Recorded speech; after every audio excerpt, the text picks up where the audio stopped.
I am Edward, King of England, crowned in 1307 upon the death of my father, the mighty Edward I. My reign was destined to be a turbulent one, shadowed by whispers of scandal, rebellion, and betrayal. I ruled for 20 years, a period marked by ambition, love, and, ultimately, tragedy. When I ascended the throne, I inherited not only a kingdom but also the heavy mantle of my father's wars. Edward I, known as the Hammer of the Scots, had carved out a legacy of dominance, and many expected me to follow in his footsteps. But I was not my father. My priorities were different, and my affections, well, they stirred controversy from the very beginning. Piers Gaveston. My beloved Piers. He was my companion, my confidant, and, some dared to say, my lover. I elevated him to the highest ranks of court, granting him titles and lands that many deemed excessive.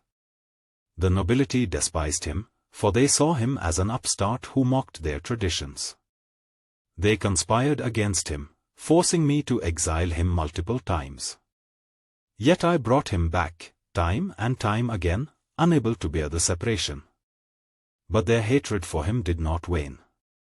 In 1312, they captured Piers and executed him. His death shattered me, leaving a wound that would never truly heal. My grief gave way to distraction, and the affairs of the realm began to slip from my grasp.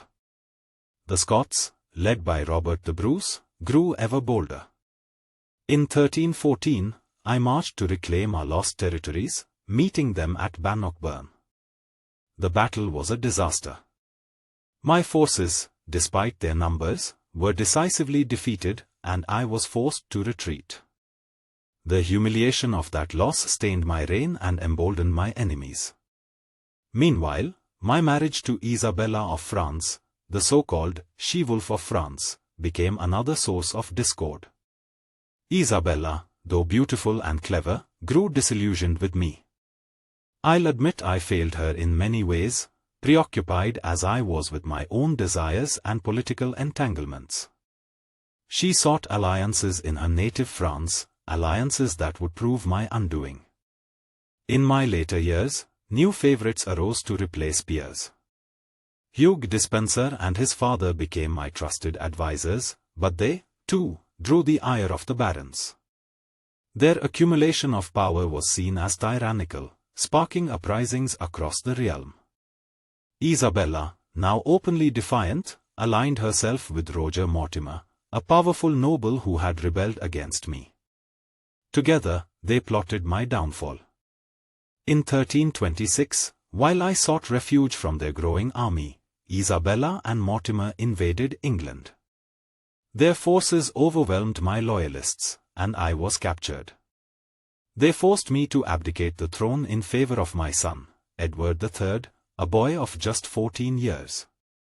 They imprisoned me in Berkeley Castle, where the darkness of my cell matched the despair in my heart. The end came in 1327, shrouded in mystery and horror. Some say I was murdered, others that I died of illness or heartbreak. The truth may never be known. What is certain is that my reign was one of turmoil, a cautionary tale of love and power, ambition and betrayal. I am Edward II, a king remembered not for conquest but for the passions and conflicts that defined my life.